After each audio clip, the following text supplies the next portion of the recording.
Class 7. In the last class, we have discussed the heating effect of electric current in detail. Today, we will discuss magnetic effect of electric current.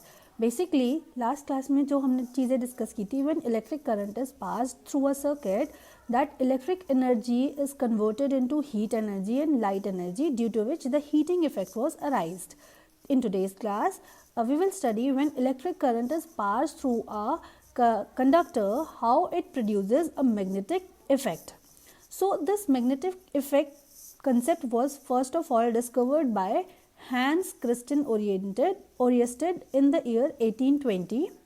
सबसे पहले उन्होंने एक circuit में, electric circuit में एक compass needle का deflection observe किया था जब उस सर्किट में जो करंट था वो करंट पास किया गया था.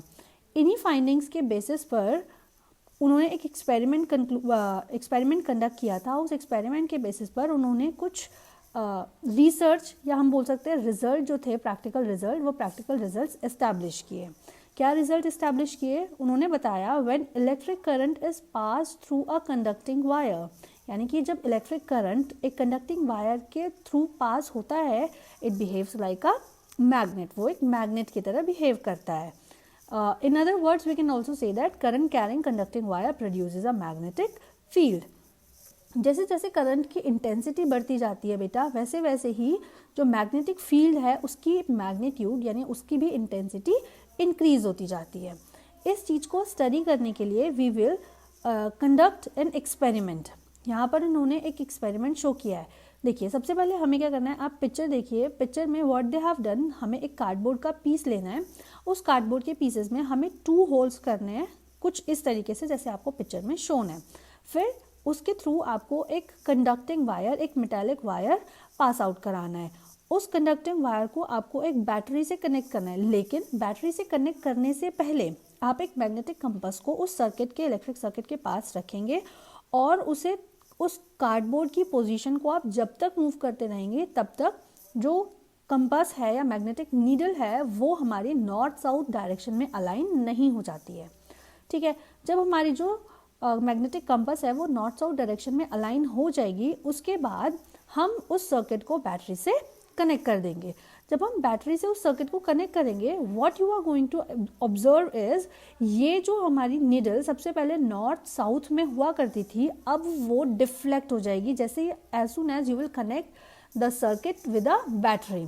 तो इससे हम क्या एक्सपेरिमेंट शो कर पा रहे हैं या इससे हम क्या चीज़ प्रूव कर पा रहे हैं? इससे हम यही चीज़ प्रूव कर पा रहे हैं कि एक जो इलेक्ट्रिक डिवाइस होता है या इलेक्ट्रिक सर्किट होता है, करंट कैरिंग कंडक्टर होता है, that current carrying conductor behaves like a magnet. ये चीज़ हमने यहाँ से ऑब्जर्व की. यहाँ पर कुछ क्वेश्चंस आपसे पूछे जा रहे हैं ऑब्जर्वेशन के फॉर्म में कि is there any deflection in compass needle. So your answer should be yes, we had या we observed a deflection in the compass needle. Now they are saying कि अगर मैं टर्मिनल्स को, बैटरी के terminals को opposite कर दूं, जो वायर मैंने पहले पॉजिटिव टर्मिनल में लगाया था बैटरी के, वो मैं अब नेगेटिव टर्मिनल में लगा दूं, एंड जो नेगेटिव में लगाया था वो मैं अब पॉजिटिव में लगा दूं, व्हाट विल हैपन? कुछ नहीं होगा बेटा, उसमें सिर्फ जो हमारा डिफ्लेक्शन का डायरेक्शन था, अगर हमारी मैग्नेटिक कंपास पहले राइट साइड डिफ्लेक्ट हो रही थी इन दिस पिक्चर, तो अगर मैं उसकी पोलैरिटी को चेंज कर दूंगी या फिर उसके जो कनेक्शंस हैं उनको रिवर्स कर दूंगी, तो उसकी वजह से मेरा जो डिफ्लेक्शन है वो डिफ्लेक्शन लेफ्ट साइड में होना स्टार्ट हो जाएगा. यही रिजल्ट उन्होंने यहाँ पर इस एक्सपेरिमेंट के थ्रू शो किए थे. तो दिस वाज कि electric magnetic effect of electric current होता क्या है. Magnetic effect of electric current होता है कि जब एक करंट कैरिंग कंडक्टर से करंट पास होता है या जब एक करंट कैरिंग कंडक्टर होता है, that behaves like a magnetic device या मैग्नेटिक नीडल. ठीक है, अब what is an electromagnet? Electromagnet क्या है? अभी अभी जस्ट हमने पढ़ा कि एक current carrying wire behaves as a magnet. एक जो करंट कैरिंग वायर होता है वो किसकी तरह बिहेव करता है? मैग्नेट की तरह. अगर हम एक मेटालिक पीस के ऊपर या एक सिलेंड्रिकल वायर के ऊपर एक वायर लपेट दें, एक मेटालिक वायर लपेट दें, उसको बेसिकली ये जो अरेंजमेंट होता है, एक मेटालिक पीस के ऊपर हम एक वायर को, कंडक्टिंग वायर को लपेटेंगे और उसको हम बैटरी से कनेक्ट कर देंगे. तो ये जो हमने पीस या अरेंजमेंट बनाया है that is known as solenoid. तो सोलेनॉइड जो है उसको हम बैटरी से कनेक्ट करें, it starts behaving like a very strong magnet.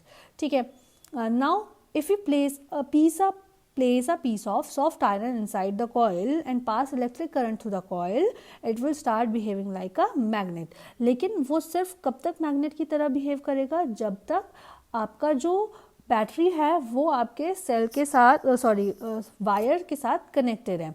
As soon as आप उस बैटरी को रिमूव कर दोगे, वो इलेक्ट्रोमैग्नेटिक डिवाइस नहीं रहेगा, या जो वो वायर है या जो पीस ऑफ आयरन है वो डिफ्लेक्ट नहीं होगा. ठीक है, वो अपनी मैग्नेटिज्म लूज कर देगा.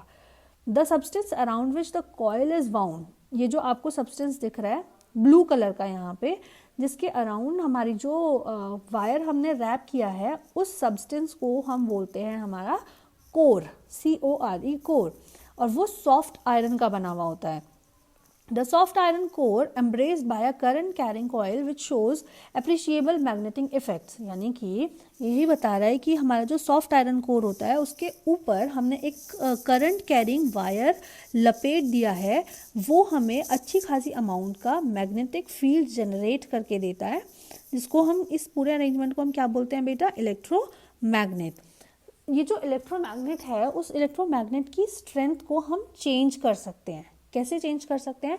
सबसे पहले हम अगर उस सर्किट में करंट की इंटेंसिटी को इंक्रीज कर देते हैं तो हमारा जो मैग्नेटिक बिहेवियर है या मैग्नेटिक फील्ड की इंटेंसिटी है that will also increase. And second thing, what else we can do to increase the magnetic field, we can increase the number of turns. मतलब हम उस सॉफ्ट आयरन के ऊपर कितनी बार उस वायर को लपेट रहे हैं, कितनी बार उस वायर को वाउंड कर रहे हैं, that will also change the magnetic field और या द स्ट्रेंथ ऑफ इलेक्ट्रोमैग्नेट. ठीक है, इलेक्ट्रोमैग्नेट एक टेम्परेरी मैग्नेट है. जैसे हमने अभी स्टडी किया कि जब तक उसमें करंट फ्लो हो रहा है तब तक वो मैग्नेट की तरह बिहेव करेगा. जैसे ही आपने सर्किट क्लोज किया वैसे ही आपका जो मैग्नेट है वो एक नॉर्मल मेटालिक वायर का अरेंजमेंट बन जाएगा. तो एक परमानेंट मैग्नेट भी हम बना सकते हैं. कैसे? अल निको एक अलॉय होता है, एल निको. इसमें हमारे पास 3 अलग अलग मेटल्स प्रेजेंट है. Al stands for aluminium, Ni stands for nickel and Co stands for cobalt. तो उसको अगर हम एक करंट कैरिंग कॉइल में प्लेस कर. Okay class, so last topic for this chapter is uses of electromagnet and electric bell. Electromagnets are used in lifting heavy iron scraps in junkyards. जो electromagnets होती हैं वो बड़े बड़े कूड़े के जो पीसेस होते हैं, कूड़े के ढेर होते हैं, उनमें से आयरन के या मेटल की चीज़ें निकालने के लिए हम electromagnets का यूज़ करते हैं. Electromagnets are used to store information in magnetic tapes. Magnetic tapes जो like आपके ATM कार्ड्स में लगी होती हैं या कोई भी आपकी जो कॉन्फिडेंशियल डॉक्यूमेंट्स होते हैं उन सब चीज़ों में लगी होती है, वहाँ पर आप इलेक्ट्रोमैग्नेट का यूज़ करते हैं. जैसे कैसेट्स होती थी जो पुराने ज़माने में चलती थी, वीडियो टेप्स होती थी जो पुराने ज़माने में चलती थी, उनमें. Last, electric Motors produce motion from electromagnetism. जो इलेक्ट्रिक मोटर्स होती हैं वो इलेक्ट्रोमैग्नेटिज्म का प्रिंसिपल यूज़ करके रोटेट होती हैं या मोशन प्रोड्यूस करती है, जिसकी वजह से हम इलेक्ट्रिक बेल्स या बहुत सारे और भी डिवाइसेस इसके थ्रू बना सकते हैं. Many toys have electromagnets inside them. बहुत सारे खिलौनों के अंदर भी हमें मैग्नेटिक इलेक्ट्रोमैग्नेट्स जो होती हैं वो देखने के लिए मिलती हैं. इलेक्ट्रिक बेल एक ऐसी डिवाइस है जो इलेक्ट्रोमैग्नेट के प्रिंसिपल पर बेस्ड है एंड हम उसको एक सेफ्टी डिवाइस के फॉर्म में या फिर हमारे घर में जो डोरबेल्स लगी होती हैं उनमें यूज़ करते हैं. इलेक्ट्रिक बेल का फंक्शन सिंपल है. लाइक जब भी आप बटन या स्विच को प्रेस करते हो तो वो जो बेल आपको रिंग होते हुए सुनाई देती है वो किस तरीके से वर्क करती है, that we will discuss in electric bell. Electric bell में अब आप पिक्चर में देखेंगे तो it consist of a electric magnet. Electromagnet आपको दिख रही है यहाँ पे, उसके ऊपर अ स्प्रिंगी आयरन स्ट्रिप, एक आयरन की स्ट्रिप आपको दिख रही होगी.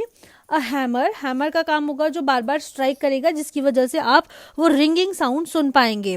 2 switches and connecting wire, 2 switch और एक कनेक्टिंग वायर्स. जब आप स्विच को प्रेस करते हो बेल की, किसी को सपोज कीजिए आपके घर के बाहर कोई आया है और आपने वो बेल स्विच प्रेस की, तो बेसिकली होता क्या है, ये जो हैमर आपको दिख रहा है that hammer get striked on the electromagnet. और जब हैमर इलेक्ट्रोमैग्नेट पर स्ट्राइक करता है तो एक रिंगिंग साउंड प्रोड्यूस होती है. वो जो स्ट्रिप है या वो जो स्प्रिंग है that constantly moves forward and backward, जिसकी वजह से हमें एक रिंगिंग साउंड सुनाई देती है. एज सुन एज आप उस स्विच को ऑफ कर देते हो, टर्न ऑफ कर देते हो, तो हमारा जो इलेक्ट्रोमैग्नेट है या जो हैमर है वो हैमर उस इलेक्ट्रोमैग्नेट से रिमूव हो जाता है और वो रिंगिंग साउंड आनी बंद हो जाती है। इसीलिए जब भी आप उसको प्रेस करते हो तब वो हैमर स्ट्राइक करता है और रिंगिंग साउंड सुनाई देती है। जब आप उसको ऑफ कर देते हो तब आपको वो रिंगिंग साउंड सुनाई यानी बंद हो जाती है। लाउडनेस ऑफ द साउंड में बी इन्हेंस्ड, ये जो आवाज़ है इसकी आप उसको अच्छी कर सकते हो। किस तरीके से? With the help of hammer attach to strip S which in turn strikes the gong जी। ये जो हमारी स्ट्राइप है उसके साथ आप उसको कॉन्टैक्ट के थ्रू किसी भी तरीके से उसकी साउंड को अच्छा कर सकते हो। तो ये आपका मैग्नेटिक इफेक्ट थे, magnetic effects of electric current.